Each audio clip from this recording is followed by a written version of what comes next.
Eh bien, bonjour à tous. Alors, tout le monde n'est pas arrivé, mais il est 18 h. Nous allons commencer ce webinaire. Merci, bonsoir déjà, bonjour, et merci d'être là avec moi ce soir pour partager mes essentiels de la gestion de projet. Alors, 45 minutes pour identifier les points clés du pilotage, ça va être un petit peu ambitieux, mais ce rendez-vous est en fait le premier d'une série que j'aimerais créer et partager avec vous, justement pour qu'on consacre un petit peu de temps à définir quels sont les facteurs clés de succès d'un projet, quels sont les outils qui peuvent nous aider à améliorer la gestion de nos projets. Alors, je vais partager mon écran.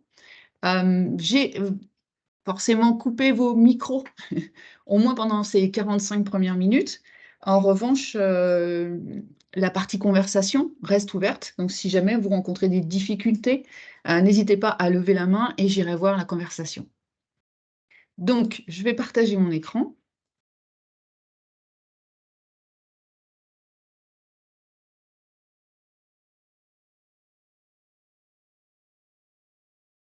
Hein, et je vais le passer en plein écran.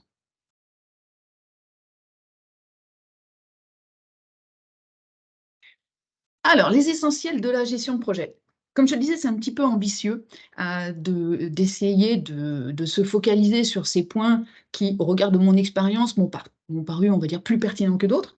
Mais globalement, j'ai souhaité partager avec vous un focus sur 5 axes qu'on va découvrir ensemble et qui, à mon avis, sont les environnements prioritaires à connaître pour piloter nos projets et les amener justement vers le succès qu'ils méritent.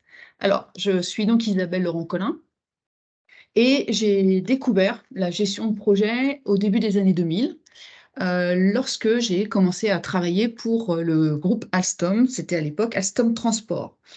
Donc, j'y ai travaillé sur le développement de produits et le développement de projets de tramway, de trains intercités et de TGV.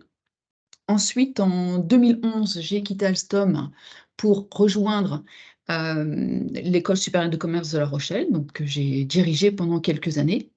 Et en 2016, j'ai créé ILC Consulting, qui est donc un cabinet de conseil et de formation en gestion de projet et en gestion des risques. Donc aujourd'hui, je partage mon activité 50%, 50% entre l'enseignement auprès des étudiants donc d'Excelia, puisque l'école a changé de nom, et au sein de ce cabinet ILC Consulting.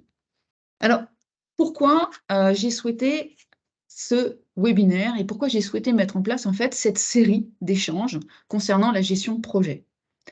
Eh bien, en réalité, c'est pour tenter d'apporter des réponses à ces petites phrases que vous découvrez à l'écran et qui reprennent en fait des difficultés qui apparaissent dans globalement presque l'intégralité des entreprises dans lesquelles je suis intervenue.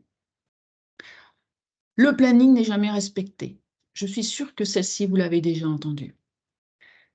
L'autre personne ne veut s'engager sur les objectifs fait partie aussi, on va dire, de ces remontées d'informations qui sont parfois complexes à gérer quand on est chef de projet, parce qu'on a un peu on va dire le sentiment d'être un petit peu tout seul, hein. C'est celui qui est central. Je suis seul à faire avancer le projet, je suis seul à faire avancer, on va dire, l'ensemble des lots de travaux, l'ensemble des activités qui doivent être réalisées. On a aussi souvent des remontées concernant les ressources. Ces ressources ne sont jamais disponibles. Mon client change en permanence d'avis, c'est-à-dire qu'il y a beaucoup de modifications sur mon projet. Ou mon manager est impatient, il faut que je livre, et non, je n'ai pas de temps à passer dans ces phases amont, il faut que je livre, il faut que je montre des livrables. Donc ça, ce sont quand même des situations qui sont assez réelles, assez concrètes, et qui sont liées, en fait, à un certain nombre, on va dire, de dysfonctionnements, alors certainement involontaires, mais qu'on constate dans la plupart des projets. Alors ces dysfonctionnements, globalement, ils sont assez tous plutôt bien présentés dans ces vignettes. Alors, je suis sûre que vous les connaissez, ces vignettes. Ça n'est évidemment pas quelque chose que j'ai créé, c'est quelque chose que j'ai un peu collecté au fur et à mesure du temps et que j'aimerais repartager avec vous parce qu'elles me semblent plutôt très pertinentes. La première, c'est le besoin. Le besoin, on va dire que la première vignette représente un petit peu le cahier des charges de notre client. Donc, c'est le besoin exprimé par l'utilisateur. On peut voir quand même, au regard de ce que nous propose notre client, qu'il est assez créatif, puisque dans l'expression de son besoin, il va nous parler d'une balançoire et d'une balançoire à 3 niveaux. OK, on a un client créatif, pourquoi pas? S'il l'exprime, on prend. Vignette 2, premier problème. On voit bien qu'entre ce qui est dessiné dans la vignette 1 et la vignette 2, on n'est déjà plus sur le même produit. Pourquoi on n'est pas sur le même produit? Parce qu'en fait, notre chef de projet va faire face à plusieurs difficultés. Alors, il y en a 2 évidentes sur cette vignette-là, on va déjà s'arrêter sur celle-ci, il pourrait bien évidemment y en avoir d'autres. Tout d'abord, il y a ce que le chef de projet comprend. Comprend dans le sens, il y a ce que le chef de projet interprète. Et là, notre chef de projet, il a clairement un biais cognitif. Pourquoi? Parce qu'en fait, pour lui, une balançoire à 3 niveaux, ça n'existe pas. Il n'en a pas, il n'en a jamais rencontré, c'est pas dans son vocabulaire. Donc, en tant que tel, déjà, il est dans l'interprétation des besoins du client et il simplifie avec ce qu'il connaît, une balançoire à un niveau. Premier biais, c'est ce biais cognitif. Le deuxième, c'est l'erreur. Bien évidemment, notre chef de projet est encore un humain et à ce titre-là, il peut faire des erreurs. L'erreur, en tant que telle, elle arrive, elle existe en projet. Il y a bien évidemment un certain nombre d'outils qui doivent nous permettre, de vérifier notre compréhension des besoins du client, a priori, s'il n'a pas utilisé ces outils. Et donc notre chef de projet a retranscrit les besoins du client comme étant une balançoire, mais une balançoire qui doit se balancer devant un tronc d'arbre, ce qui est effectivement assez peu, utile en tant que tel. Indépendamment de tout ça, il va présenter donc ce projet en réunion de kick-off meeting ou en réunion de lancement aux contributeurs du projet. Donc là, on est sur la vignette 3 et on va se focaliser sur comment le bureau d'études l'a dessiné. À nouveau, on se retrouve devant des difficultés qu'on rencontre assez régulièrement, c'est-à-dire que le bureau d'études a bien identifié l'erreur, mais le bureau d'études ne remonte pas au chef de projet. C'est-à-dire qu'on est dans une approche projet par silo, d'accord? Chacun est dans son métier et il va s'occuper de répondre, en fait, aux problématiques qu'on lui pose concrètement et habituellement, sans aller se questionner, on va dire, sur le bien-fondé de ce qu'il a réalisé. Donc il identifie l'erreur, il ne pose pas de questions au chef de projet et donc vous voyez, il fait encore évoluer le produit, il rajoute un degré de complexité. Niveau 4, vignette 4, c'est comment les offres l'ont chiffré. Alors là, les offres, elles ont l'habitude. Quand on voit a priori l'environnement dans lequel on est, ça ne doit pas être la première fois qu'il y a une erreur sur la compréhension du produit ou des évolutions en interne par rapport aux attentes du client. Donc là, on va prendre des réserves, d'accord? Donc effectivement, on va chiffrer quelque chose de suffisamment large pour pouvoir se dire, quoi qu'il arrive, quelles que soient les modifications, ça doit pouvoir passer. Vignettes 5 et 6 sont pour moi extrêmement importantes.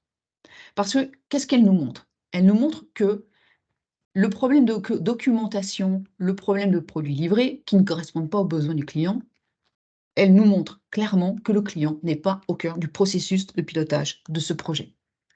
Pas de documentation, ça veut dire que globalement, on ne cherche pas à savoir comment on va satisfaire notre client sur, une fois le produit livré, dans l'accompagnement, l'utilisation du produit. Non, on est dans de la production, on est complètement centré vers l'interne, on n'est pas dans un environnement de satisfaction client. Et quand on voit le produit livré, on n'a pas, évidemment d'adéquation entre ce qu'attendait notre client et ce qu'on lui livre, ce qui veut dire qu'à aucun moment notre client n'a été intégré dans l'équipe en termes de développement et qu'on est dans ce qu'on appelle l'effet tunnel, vous savez, où on voit le client au début, on voit le client à la fin et malheureusement, on modifie le produit final parce qu'on n'a pas embarqué notre client avec nous dans le développement du produit. Vignette numéro 7. Bon, on avait pris quand même un certain nombre de réserves au niveau des offres, mais au niveau de la facturation, on va encore plus loin parce que forcément, il y a eu des modifications. Ce n'est pas le même produit que ce que nous avait présenté le chef de projet au départ. Les modifications, on va essayer de les faire payer au client. Pas sûr qu'on récupère le cash, mais en tout cas, on va essayer de les faire payer au client. 8, le support technique. Notre client n'est pas satisfait, il se retourne vers nous. Support technique. Il ne peut pas y avoir de support technique puisque de toute façon, il n'y avait pas de documentation. Donc, à nouveau, zéro satisfaction pour le client. En revanche, on a une communication qui, elle, est de qualité. Vous voyez, le dessin, il est correct, ça veut dire que la communication, le marketing sur le produit, ça c'est bien fait. On remarque quand même que le produit proposé sur cette vignette-là n'est pas non plus ni le produit du besoin initial, ni le produit présenté par le chef de projet, ni celui conçu par le bureau d'études. Donc, on est totalement dans cette logique. Chacun fait une partie de ce qu'il considère devoir faire, mais globalement, le tout n'est pas le projet qui satisfera le client. Le 10, sur un projet mal parti comme celui-ci, malheureusement, le planning a dérapé, ce qui est assez courant, et on finit donc par livrer en plein hiver un produit qui était censé être utilisé pendant l'été. Alors, si on est très positif, on peut dire qu'on est dans l'anticipation par rapport à l'été suivant, mais je ne pense pas que le client voit comme ça. Mais indépendamment de tous ces problèmes internes, ce qui est important pour moi et ce qui est un des facteurs sur lesquels je souhaite que je souhaite partager avec vous et que je souhaite développer un peu plus tard dans des ateliers, c'est cette analyse du besoin du client. Parce que de toute façon, le premier problème sur l'ensemble de ces vignettes, c'est déjà que dans la vignette 1, quand le client a exprimé son besoin, en fait, son besoin n'était pas totalement explicité. Et donc, en tant que tel, oui, il souhaitait quelque chose pour se balancer, mais finalement, si on était allé jusqu'au bout de l'analyse des besoins du client, on se serait rendu compte qu'une roue correspondait vraiment à ses attentes, alors que cette balancelle, balançoire, pouvait partiellement répondre aux besoins, mais en tout cas, ça n'était pas un besoin complet. Et puis, cette dernière vignette, la 12, elle est assez pathétique, hein. Les mesures correctives, on peut appeler ça les mesures correctives, on peut aussi appeler ça la capitalisation du savoir, le REX, le retour d'expérience. C'est malheureux, c'est vraiment un processus du management par la qualité qui est juste essentiel dans la gestion de projet et qui est encore totalement sous-développé dans nos projets. Alors, qu'est-ce qu'on voit en tant que tel au travers de ces vignettes? C'est qu'on a des axes très forts en gestion de projet qui peuvent être des facteurs de succès, mais qui peuvent aussi, malheureusement, devenir des difficultés majeures, voire des freins. Un, la connaissance des besoins du client. Voilà. Et l'intégration, le deuxième, c'est l'intégration du client au cœur du développement du projet pour viser cette satisfaction client avant tout. Ce qu'on voit aussi au travers de ces vignettes, c'est l'impact de la mauvaise communication entre les différents services de ce projet, le travail en silo, le travail sur des évolutions de produits qui ne sont pas partagées avec les autres services. Et puis, ce qu'on voit bien évidemment, c'est l'absence de méthode, l'absence de process en gestion de projet, peut-être l'absence de formation aussi en gestion de projet des équipes, qui font que, globalement, on considère le projet comme des petits morceaux de métier, mais en aucun cas comme étant un tout à servir à notre client. Voilà, donc c'était un petit peu au travers de ces constats que je me suis dit, ça pourrait être pertinent de retravailler avec des personnes qui évoluent dans l'environnement de projet, puisque globalement, a priori, c'est votre cas, pour définir ensemble quelles sont a priori les bonnes pratiques, les bons outils, et en tout cas faire évoluer les connaissances de nos équipes. Alors, tout ce que je vais vous proposer aujourd'hui et les fois prochaines, s'appuie sur une méthodologie particulière, qui est la méthodologie du PMI, Project Management Institute, qui est une des associations professionnelles. Il en existe plusieurs. Moi, c'est celle à laquelle j'ai adhéré maintenant il y a à peu près une quinzaine d'années, et qui m'intéressait parce qu'au travers des premiers projets sur lesquels j'ai travaillé, qui étaient des projets internationaux, il était intéressant d'avoir, on va dire, des interlocuteurs qui parlaient globalement, entre guillemets, la même langue, qui avaient effectivement un vocabulaire commun. Donc l'intérêt du PMI, c'est ça, c'est sa présence dans beaucoup de pays, 214 pays, énormément d'actifs, de membres actifs, des standards que l'on partage et surtout, effectivement, 1 200 000 personnes aujourd'hui qui sont certifiées et qui ont, on va dire, des process communs. Encore une fois, ça n'est pas la seule, mais celle sur laquelle je vais m'appuyer. Alors, quels sont ces essentiels? Il m'a semblé important de les regrouper au travers de 5 axes particuliers. Le premier, c'est l'importance du cadrage du projet. Donc, je reviendrai de cette notion, qu'est-ce que ça signifie cadrer un projet et comment on le fait. Le deuxième axe, c'est investir dans la préparation du projet, c'est-à-dire que nous reviendrons sur le cycle de vie du projet et sur les différentes phases qui accompagnent ce cycle de vie. Le troisième axe, est potentiellement le plus important de tous, c'est l'équipe. comment engager l'équipe, comment faire en sorte que le chef de projet n'ait pas l'impression de tout porter sur ses épaules, mais comment responsabiliser les équipes, comment rendre l'ensemble des contributeurs loyaux vis-à-vis du projet. Ensuite, on parlera de la gestion des risques. Alors la gestion des risques, moi, c'est clairement ma spécialisation, donc c'est un sujet qui me tient à cœur, hein. Les risques, pour moi, c'est le frein et l'accélérateur du projet. Et puis, on parlera aussi de la mesure de la performance, c'est-à-dire en phase d'exécution, comment mettons en place des indicateurs qui vont nous permettre de savoir où nous sommes, comment nous avançons et quelle est la performance réalisée. Premier axe, cadrer le projet. Alors, cadrer le projet, ça commence par avoir une conscience claire qu'on a 3 axes temporels sur un projet. 3 axes. Le premier, c'est les besoins. Les besoins, en fait, globalement, c'est l'axe du passé, d'accord? Nos besoins, c'est l'expression de problèmes identifiés. Alors, si ce n'est des problèmes, en tout cas, c'est l'expression, par exemple, de fonctionnalités qui manqueraient dans un outil, d'accord? Donc, c'est l'environnement, l'accompagnement que l'on va mettre en place avec notre client pour être en capacité d'être exhaustif dans la compréhension de ses besoins. Une fois qu'on a compris ses besoins, une fois qu'on a validé, reformulé avec notre client ses besoins, on va se focaliser sur le futur, c'est-à-dire l'état futur du projet quand il sera terminé. Et ça, c'est ce qu'on appelle les enjeux. Les enjeux, c'est le pourquoi. Pourquoi on fait ce projet, d'accord? Et ensuite, une fois qu'on a identifié les besoins, une fois qu'on s'est focalisé sur la finalité et qu'on sait pourquoi on va faire ce projet, on va travailler sur les objectifs. Et les objectifs, c'est le comment, c'est le présent, c'est mon projet.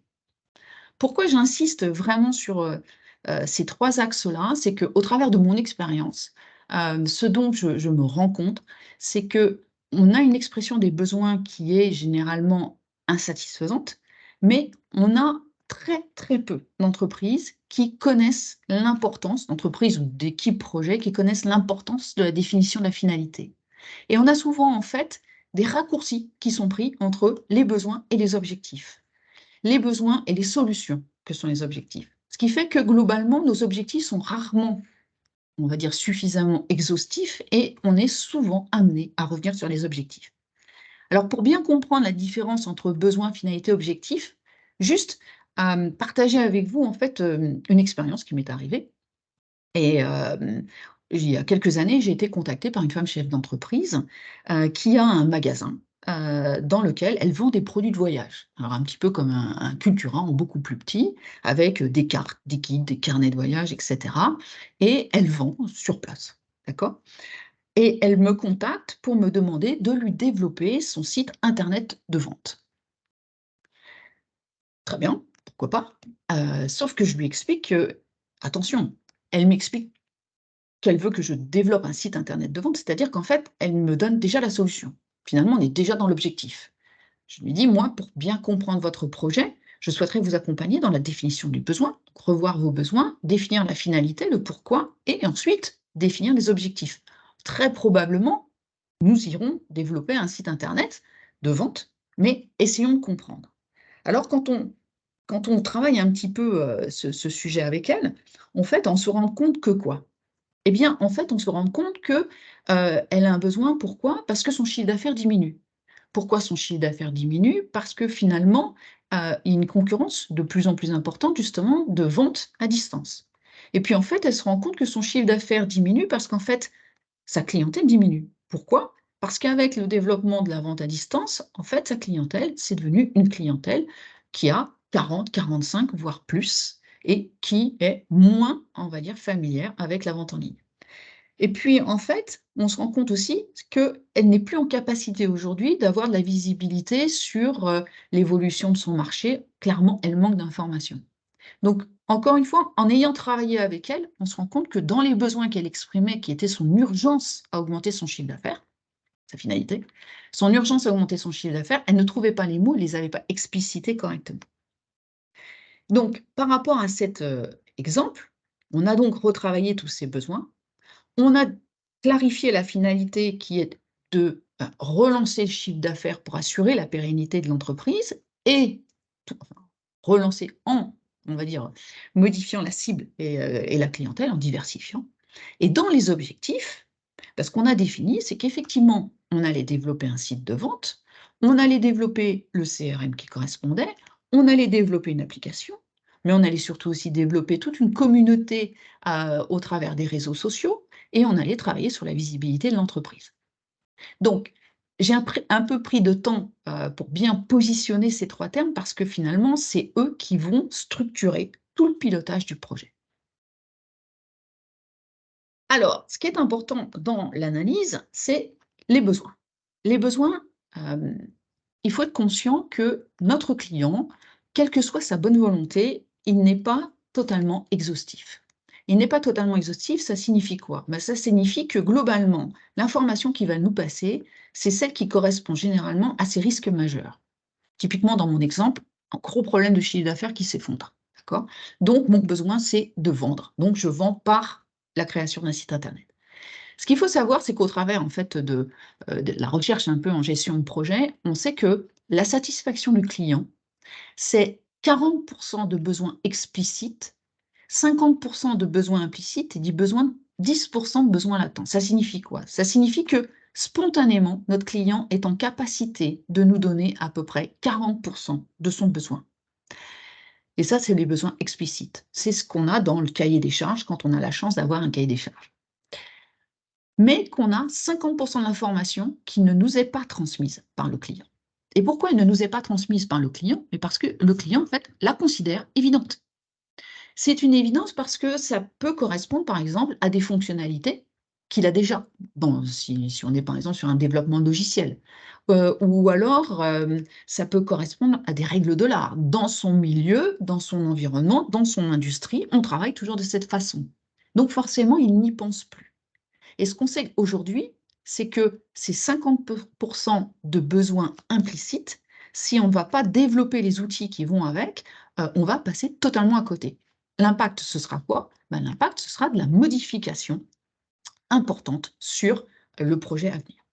Et puis, n'oublions pas non plus les projets, pardon, les besoins latents. Les besoins latents, ce sont les besoins qui sont exprimés comme étant plutôt des besoins de reconnaissance. Alors, ceux-là sont beaucoup plus difficiles, mais par exemple, pour avoir travaillé dans un environnement de tramway, le tramway, c'est un véhicule urbain et les maires sont généralement, on va dire, très, très intéressés par le développement, en tout cas la vitesse à laquelle le projet se développe, parce que généralement leur réélection va être liée à ce genre de sujet. Donc, ce qui est important et ce que je souhaitais partager avec vous, c'est qu'effectivement, il faut comprendre le rôle, l'importance des besoins et de la satisfaction du client dans la définition et le cadrage du projet. Il faut aussi comprendre l'importance des objectifs et la clarté des objectifs. C'est un sujet qui, à mon avis, est très mal développé en entreprise. On comprend mal l'importance de la qualité de la définition SMART des objectifs. Pourquoi? Parce que, globalement, voilà, tout le monde comprend l'acronyme, mais à quoi ça sert finalement d'avoir des objectifs clairement définis? Eh bien, en fait, c'est extrêmement important pour bien définir ce qu'on va faire. Encore une fois, hein, vous l'avez vu dans mon exemple, l'exhaustivité des objectifs.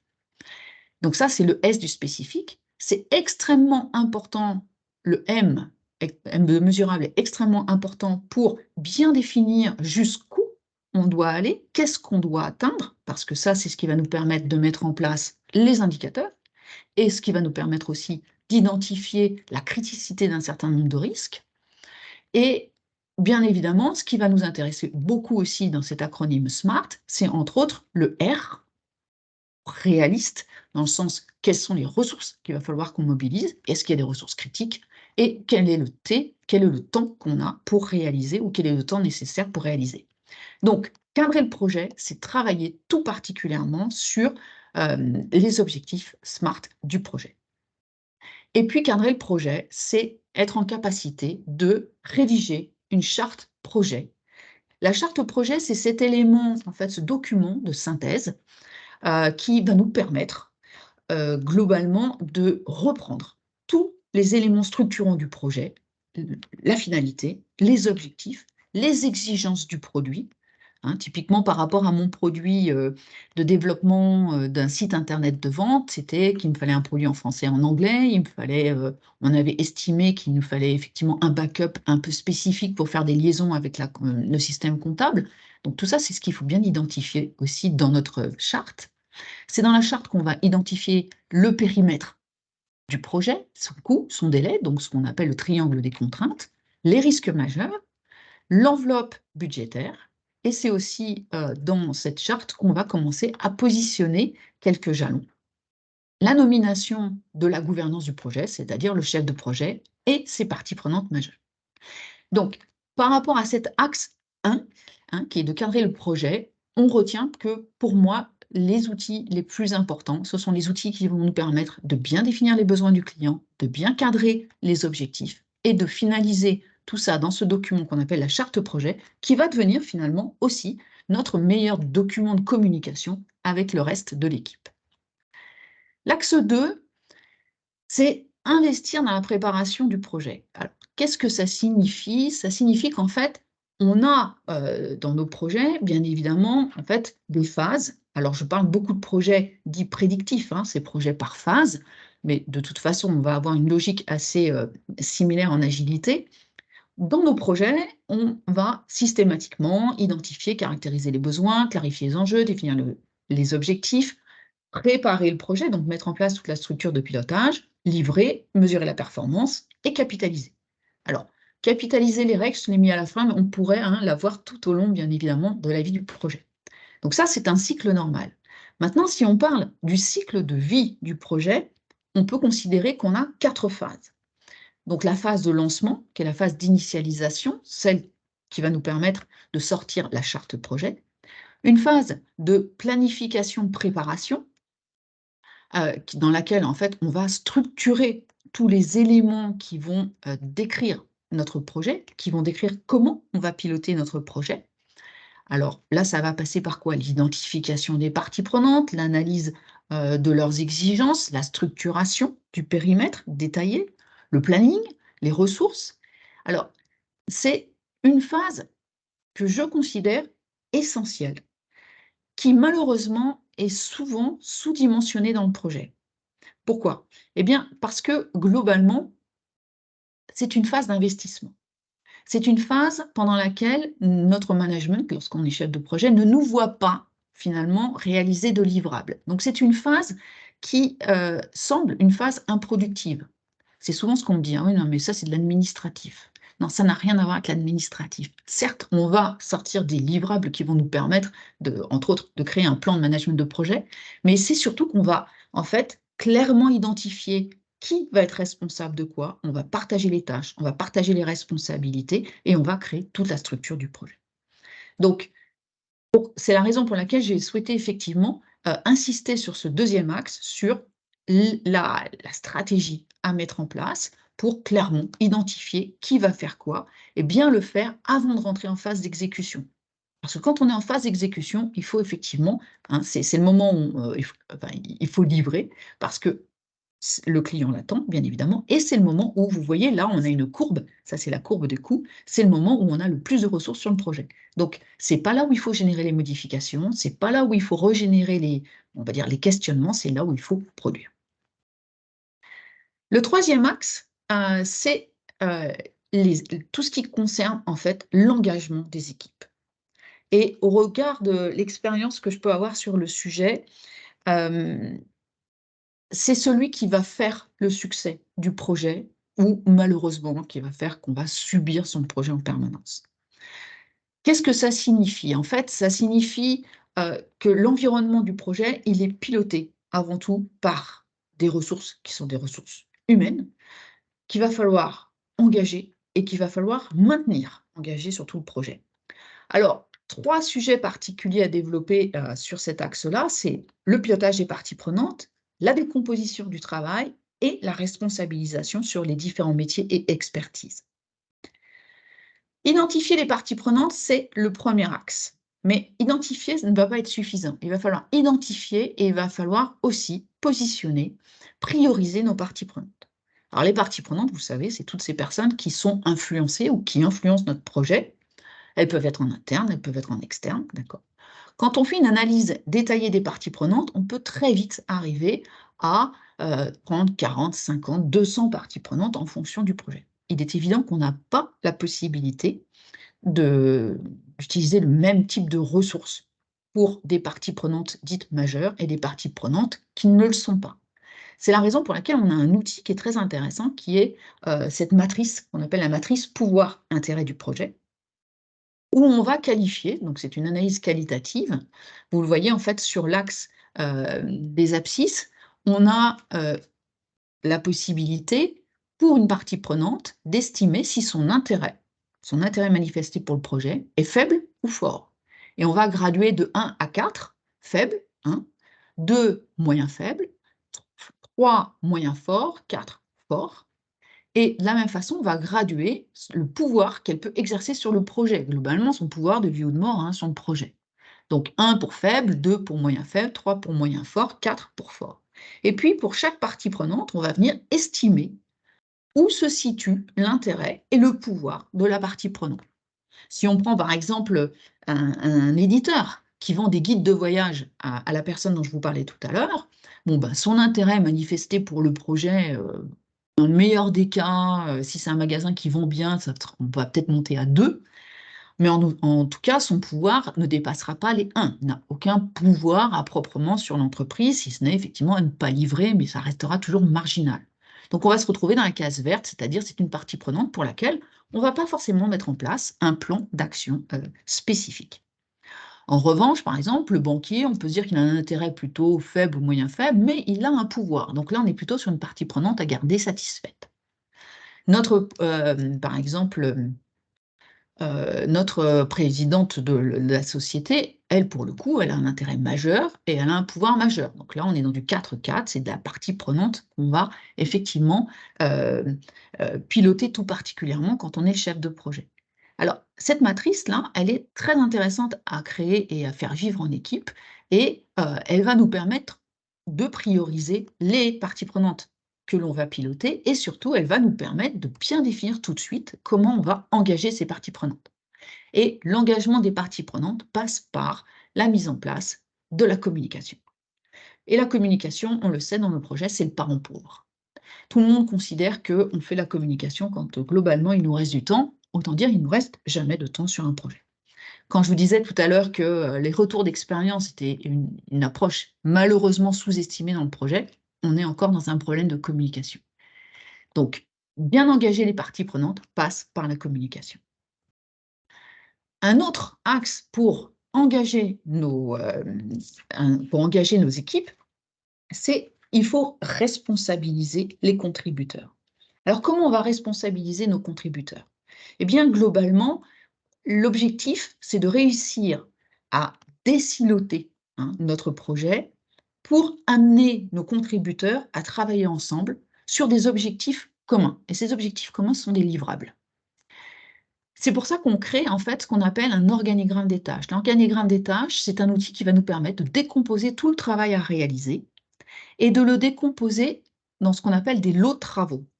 Un lot de travaux, c'est globalement assez proche d'un projet, c'est comme un mini-projet.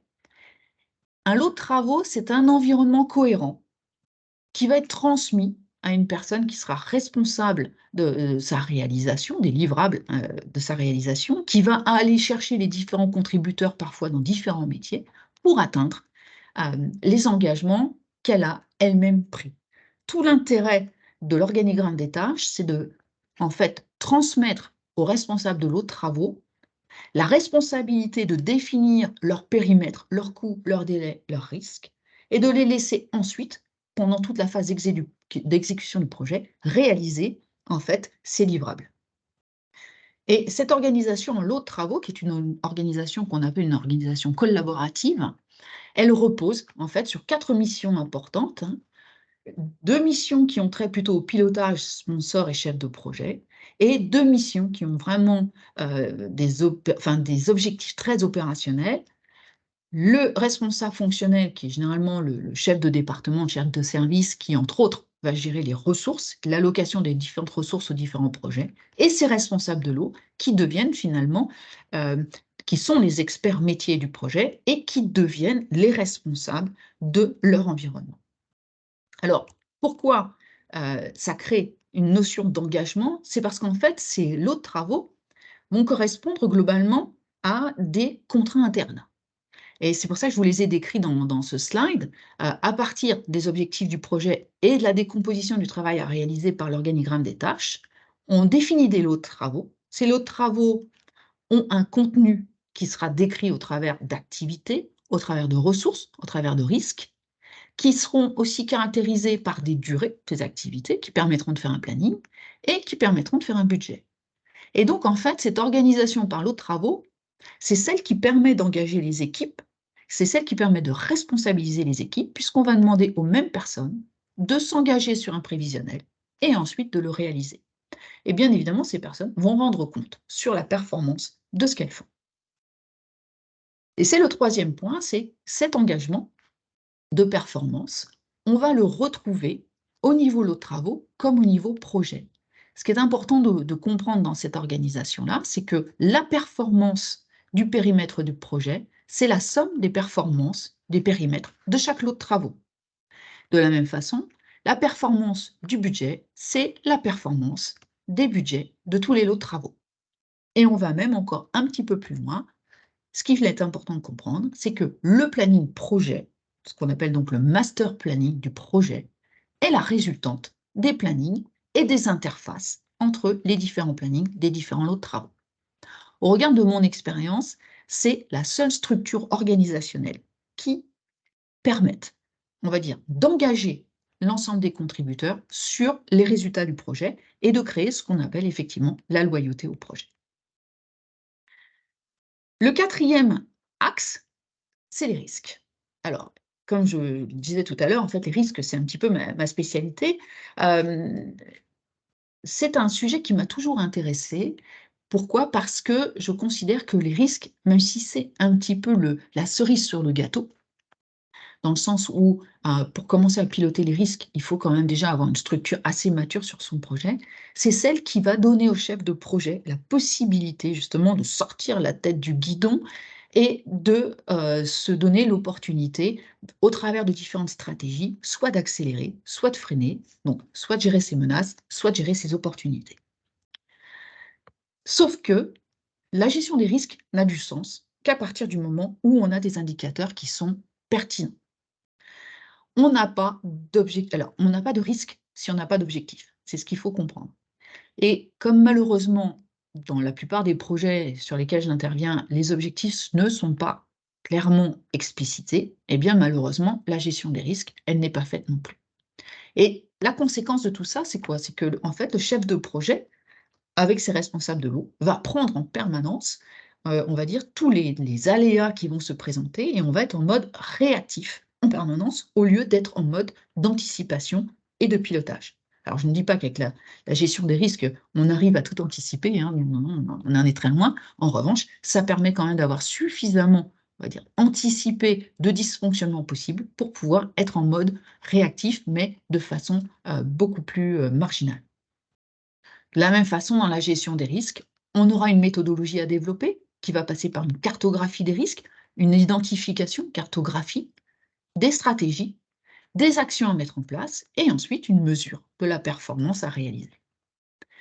Alors, les risques, ce qui est important de voir, c'est que c'est comme les parties prenantes, on pourrait identifier sur un projet des dizaines, voire des centaines de risques. On ne peut pas, comme les parties prenantes, gérer tous nos risques. Il va falloir les prioriser. Et l'outil qui est particulièrement intéressant pour prioriser les risques, c'est ce qu'on appelle la matrice de Farmer. C'est donc la matrice que je vous présente ici, parce qu'on considère qu'en fait, pour évaluer un risque, il nous faut estimer quelle est la probabilité de survenance de ce risque, ce qu'on appelle aussi la probabilité d'occurrence, et quel est l'impact si le risque survient. Ensuite, on qualifie de la même façon, hein, sur une échelle, on va dire l'impact et la probabilité du risque. En ce qui concerne les impacts, 1, ça va être un impact mineur, 2, modéré, 3, significatif, 4, sévère. Et en termes de probabilité de survenance, 1, possible, 2, peu probable, 3, probable, 4, très probable. Et on prendra tous les risques qu'on aura identifiés, donc aussi bien les risques négatifs, les menaces, que les risques positifs, les opportunités, et on va venir les positionner dans ce tableau-là, en équipe, en se posant la question à chaque fois, au regard des connaissances et des expertises métiers, si le risque va être d'un impact mineur, modéré, significatif, ou d'une probabilité possible, peu probable, etc. Ce qui va nous donner des scores. Et au regard de ces scores, on va mettre en place des décisions, des stratégies différenciantes qui vont nous permettre de prioriser ensuite l'utilisation de nos ressources. Par exemple, sur les scores faibles, hein, le mineur le mineur juste possible, donc c'est un score faible, 1, on considère que on va rien faire. Notre stratégie, ça va être de laisser les choses se réaliser. D'accord? Sur un score 3 à 4, le risque est limité, on va peut-être mettre en place 2-3 surveillances, un petit peu, on va dire, de vigilance. Sur un risque moyen fort, on va peut-être aller chercher des analyses complémentaires. Et puis sur les risques rouges, des 10-16, là c'est clair, on va mettre en place des stratégies de réponse aux risques. Alors, quelles sont les stratégies? Il existe globalement 5 grandes stratégies qui peuvent être aussi bien déployées pour les risques négatifs, les menaces, que pour les risques positifs, que sont les opportunités. La première stratégie, vous voyez là votre projet, on est clairement dans l'environnement des menaces, hein, vous êtes au bord. Bon, là, c'est plutôt un gouffre, mais disons que vous avez une décision à prendre. Alors, la première stratégie, ça peut être effectivement d'éviter. C'est une stratégie qui est assez peu utilisée dans notre culture française. Et c'est dommage parce que c'est une véritable stratégie. Il y a des moments où il faut savoir dire non, je ne fais pas.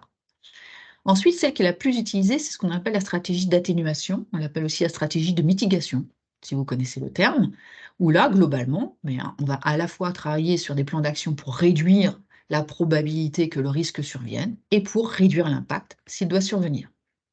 La troisième type de stratégie, c'est le transfert. Typiquement, je vais mettre en place un make or buy.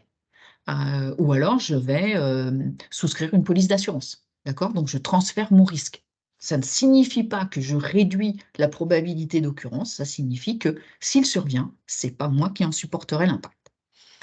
Et puis, bien évidemment, comme on le disait tout à l'heure, il y a les risques qu'on accepte parce qu'on a considéré finalement que s'ils se réalisent, leur impact sera marginal.